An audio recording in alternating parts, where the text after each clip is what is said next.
Morning, Trainiacs. Today, second weekly News Day Tuesday, and we are talking about bike crashes in Abu Dhabi, pals of ours winning Ironman, and potentially free bikes for some Trainiacs.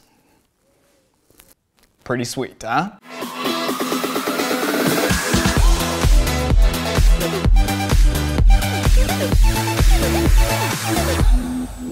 So last week, you all went mad at the concept of a weekly triathlon News Day Tuesday, so we're gonna make this a regular thing. We got some better lighting here. We have a second camera angle. Fortunately, you've got the same old ugly mug, but let's get into triathlon news from the past week. And let's start off with the ITU sprint race in Abu Dhabi, which was a smashing, unfortunately, I mean that literally, race, because halfway through the 20-kilometer bike ride, really big favorites coming into the race, Flora Duffy, Katie Zafiris, and Canada's Joanna Brown crashed out around the 10 to 11 kilometer mark because there was some rain overnight and the roads were really slick. Flora Duffy and Joanna Brown came out with a little bit of road rash. Katie Zafiris, however, actually ended up in the hospital, and her husband was actually saying that she was suffering from some short-term memory loss. However, she looks really good in Roca shades right now, covering up a banged up eye. The race was eventually won by Rachel Klemmer of the Netherlands, going 1 hour 43 seconds. The men's race was fortunately a lot less exciting. Henry Schumann came out with the win in 54 minutes and 16 seconds, blazing fast, and he was actually only the second person ever to win wire to wire, leading coming out of the swim, the bike, and the run. Congrats, Henry.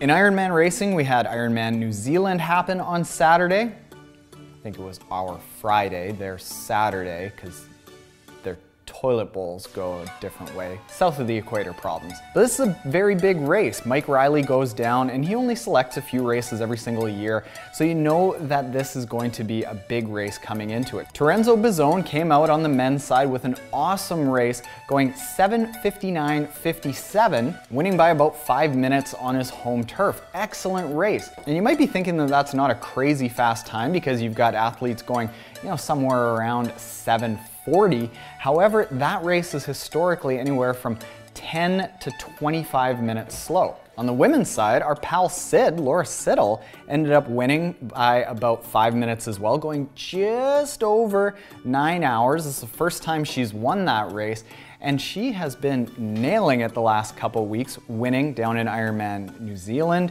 placing second just a couple weeks ago at Challenge Wanaka, and I don't want to take credit for it, but I just want to say that a few weeks ago we were playing Jenga, watching her train, and she wasn't winning Ironman New Zealand before that happened, so you're welcome, Sid. ZWIFT and Specialized just announced a partnership announcing the ZWIFT Academy specifically for elite amateur triathletes that are trying to get to Kona. And with this program, athletes will be identified through the ZWIFT program, and they'll be trained to qualify and do well in Kona. They'll be supported by Specialized with their bike fitting systems, with gear, potentially getting a new bike, and all you have to do is go to zwift.com/academy, sign up, and you might be selected. You also might actually have the opportunity to be trained if you are selected by mentors Lucy Charles and other high performance coaches. Really good deal. So get on ZWIFT. By the way, follow me at T_Riathlon Taren. Riathlon Taren's last name. See you on ZWIFT. Ride on. USAT, the governing body for triathlon in the United States, announced the hiring of their Commissioner of Officials, Thomas Riley, who is the most referee-looking referee that ever did referee. That man needs a whistle and a rule book. USAT also announced their Duathletes of the Year. On the men's side, it was Albert Harrison. On the women's side, it was our pal Danielle Dingman, who we had on the podcast, and is going into her first year as a professional half Ironman triathlete. Now, on to what last week was probably the most popular segment of the first News Day Tuesday. And that's a story where a Trainiac submits their story about how triathlon has changed their life. Not necessarily about how I've changed their life, but their story about triathlon and the journey they've gone through. And today's story comes from Cameron Comerford, who commented about how listening to last week's story of Steve, who went through weight loss surgery and is in his first couple years of triathlon, really hit home for him because he himself went through weight loss surgery and he is 10 years into that journey and seeing amazing results in triathlon. The story from last week really hit home to me because that was me 10 years ago. I've been overweight since I was a kid, graduating high school at 260 pounds, and I was 5'11". I feel your pain being short and stubby, my man. By 2006, I weighed 320 pounds. I tried lots of diets, but to no avail. Eventually, I had lap band surgery in Tijuana, Mexico, which got me down to 230 to 240-ish.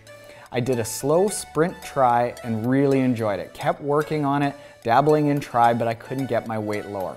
I never solved the emotional issues that led to my eating addiction. After getting pregnant with our second child, I got back up close to 300 pounds. I would order takeout wings every Saturday morning on the way home from the gym to watch football, like a boss. After the little one was born, my wife and I got our crap together and started working with a nutritionist. You can say shirt. With the help of that nutritionist, I was able to get down to 185 pounds about 6 years ago. I started back in tri at this time and I was hooked. Long story long, I now stay at 175 pounds. I've raced 5 Ironmans in the past 3 years with a personal record of 10:05. So damn close to going sub 10.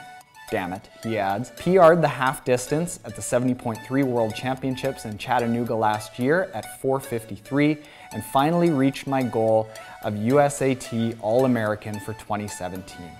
The plan is to qualify for 2019 Half Ironman World Championships in Nice, France, then go hard at Kona after that race. Of course, there are lots of victories, learning experiences, good races, bad races, and too much money spent on carbon over those years. You can't ever spend too much money on carbon. Just by definition, it's not enough. But the main reason I'm writing you is because of the story you shared in last week's video. There are some things I've learned about endurance racing after having weight loss surgery, and there are tips and tricks I've learned about racing long distance after such a surgery. Tips: bibs equal man spikes, and make sure to take as many photos as possible after the race when you're dehydrated and cut. I was so stoked to see that story. It brought me back to a few years ago and the excitement of little things like fitting into a medium-sized tri-suit, and I want everyone to know that it's never too late to get healthy again. Thanks, Cameron Comerford. Holy crap, Cameron, you are fast, and where you started from is amazing. So thank you very much for sending this in. And if anyone else wants to share their story, I think that this would be one of the coolest things that we could possibly do on this channel, is sharing all the stories of what you're accomplishing in triathlon. So email us at Taren@triathlontaren.com, and I'll see you on ZWIFT. Later.